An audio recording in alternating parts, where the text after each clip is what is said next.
Last Sunday, one of the weirdest annual events on television took place yet again. Get ready for the lip gloss, the spray tans, the blood, sweat, and sequins. I'm pumped up.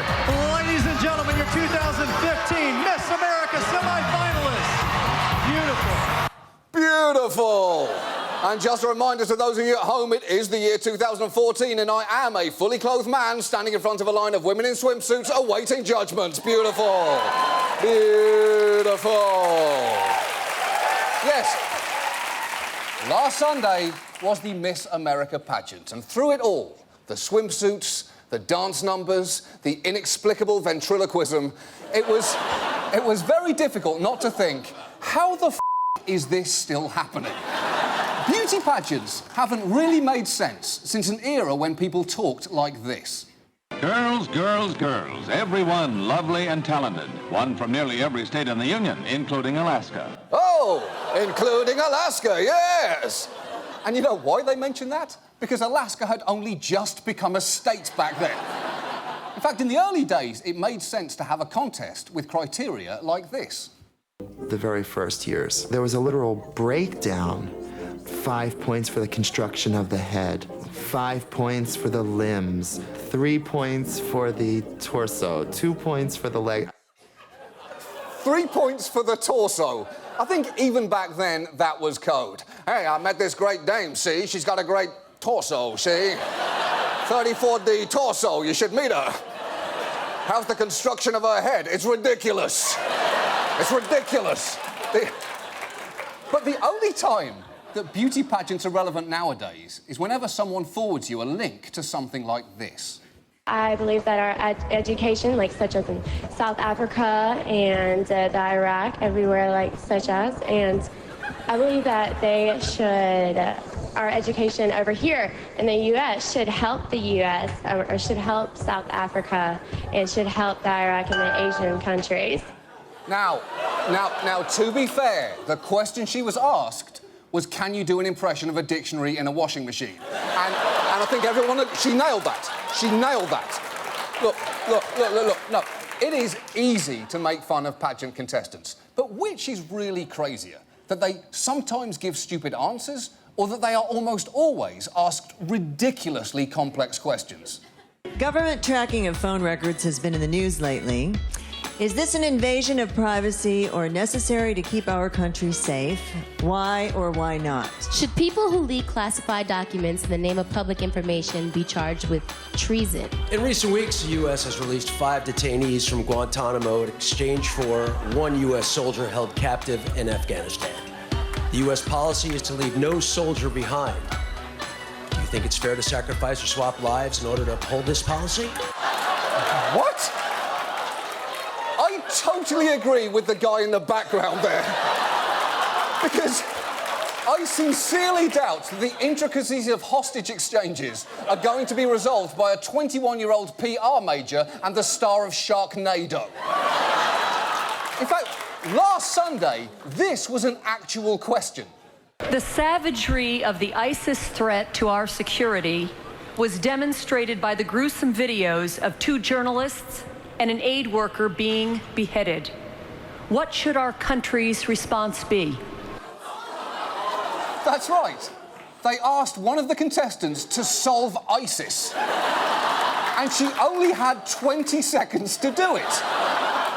How did she do?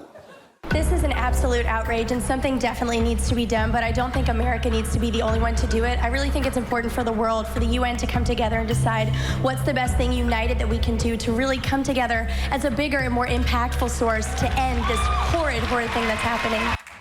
Holy shit! That is a much better answer than I could have done in that amount of time. That is a borderline better answer than the president gave last week. In fact, many of last Sunday's contestants were genuinely impressive, and the Miss America Pageant would argue that's because they're a classier organisation than their competitors, which is frankly not difficult. Miss USA, for instance, is owned by Donald Trump, a clown made of mummified foreskin and cotton candy.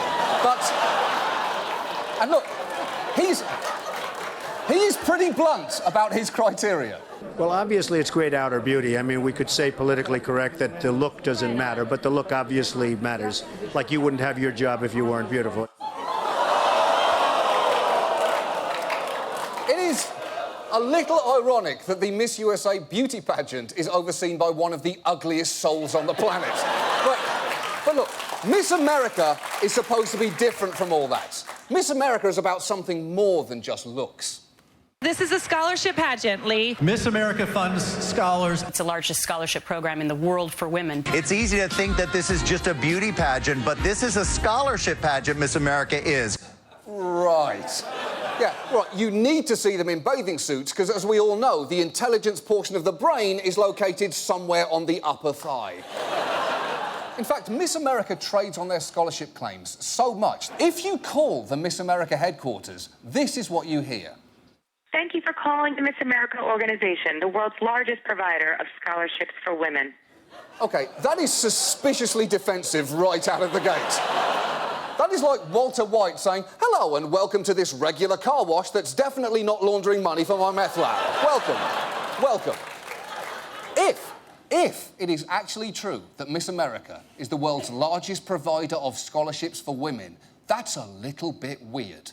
Because Miss America does not offer scholarships to all women, only those who compete in its pageants. So, to qualify for a scholarship, you'll need to certify not just that you've never been married, but also that you are not now pregnant and never have been. Which, of course, makes sense. Miss America is supposed to be a role model for children. How can she be that if she's got a child in tow who's constantly looking up to her? And those are just the official rules you need to abide by. If you want a shot at winning one of their scholarships, you're also going to need access to a can of this stuff. Butt glue, a spray adhesive essential for keeping those bikini bottoms on their bottoms. Just think about that for a second. Oh, how did the scholarship interview go? Well, my arse is still sticky. I think I got it. I think I got it. And Miss America doesn't just say it's the biggest scholarship organisation. It backs this up with numbers. We're the nation's largest scholarship program for young women, with $45 million made available annually. 45 million? That is an unbelievable amount of money. As in, I literally didn't believe that. It's the kind of number that can get stuck in your head and rattle around there for days, driving you crazy, making you wish, for instance, there was a way to find out more. Find out more at missamericafoundation.org. And that is where all this craziness began. We went to their website, and to be honest, it wasn't a great sign that their About Us page says, "We fund scholars." You really might want to butt glue a D onto the end of that word. But it was then, while digging around on their site, that we discovered that Miss America and its foundation are registered non-profits, which mean they have to file public tax forms. So what we were looking for was that crazy number, $45 million. What we found instead was that in 2012, at the national level, they spent less than $500,000 in cash scholarships, leaving us a mere $44.5 million short of what they say they provide. And at this point, we really had a clear choice. We could have just thought, sure, the numbers don't really add up, but it's only Miss America who really gives a shit. Or we could try to pull the tax forms from every state-level competition in the country, because this was starting to drive us f***ing insane.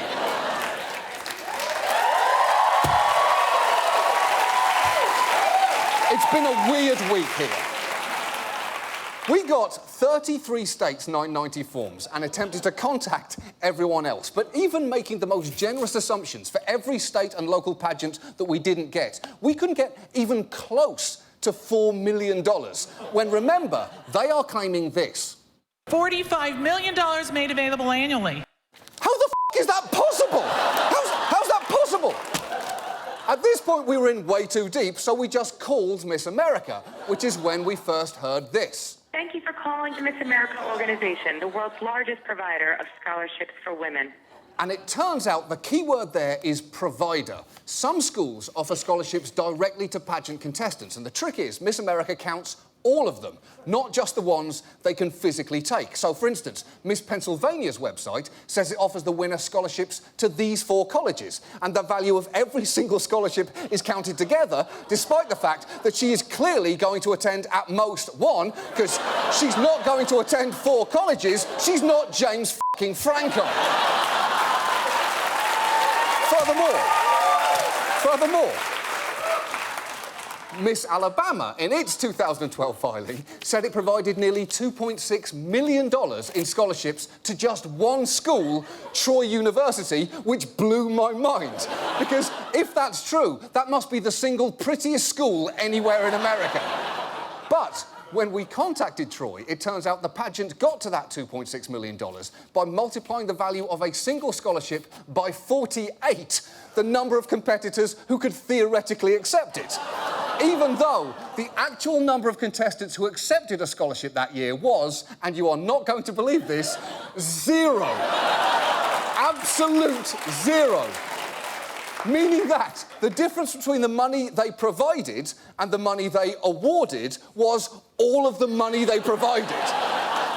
And at this point, we just had to stop because it was 35 minutes ago and we had to tape this show. But it does seem that 2 things are true.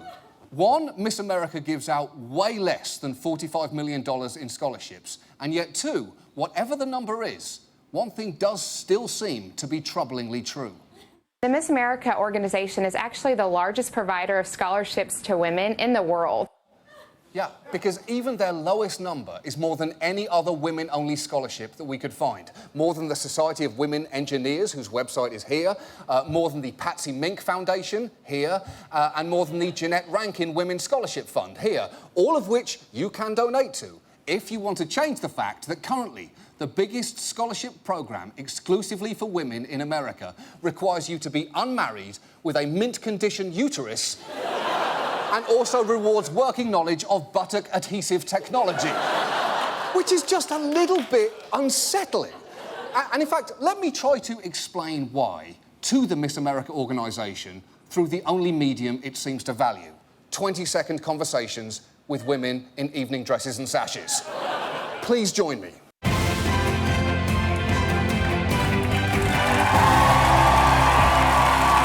Welcome to Miss Last Week Tonight.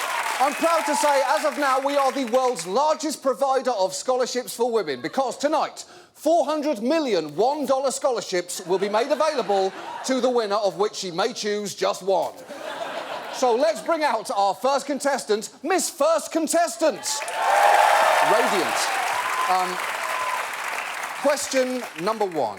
What does the continued existence of the Miss America pageant say about how women are viewed in America? You have 20 seconds. Go. Beginning with the Seneca Falls Convention in 1848 that spurred first wave feminism, the perception of women in America has always been complex and fluid.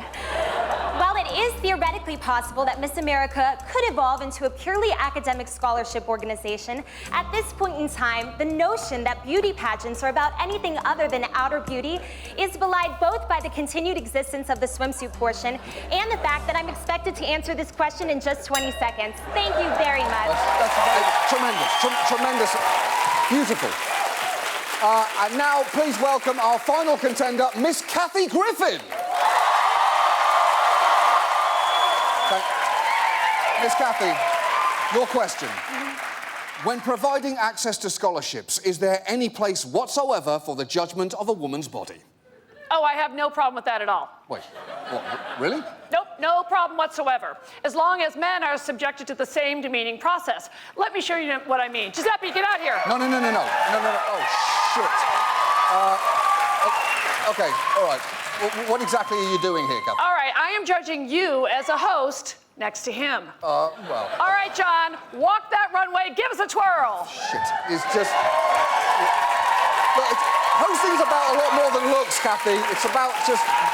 Now, don't do that with your hands. It's not just about looks, Kathy. Well, look, that's only 20% of your total score. Now, I'm giving this one to Giuseppe because, frankly, he wins on muscle mass, legs, and, of course, construction of the head. Okay, I get your point. No, let me explain why I'm giving you a lower score. I look at Giuseppe and I want to have sex with him. I look at you and I want to have sex with Giuseppe. Oh, come on, Kathy. I'm a good person, Kathy. You know what? I am calling it Giuseppe wins. No! No, not Giuseppe wins. No, get off me, Giuseppe. I'm not happy for you. I'm not happy for you. I feel terrible about myself. Pageants are horrible. They're horrible. Do you know what? That's our show. My thanks to Kathy Griffin. My thanks to Kathy Griffin. You, Giuseppe. I feel bad about myself.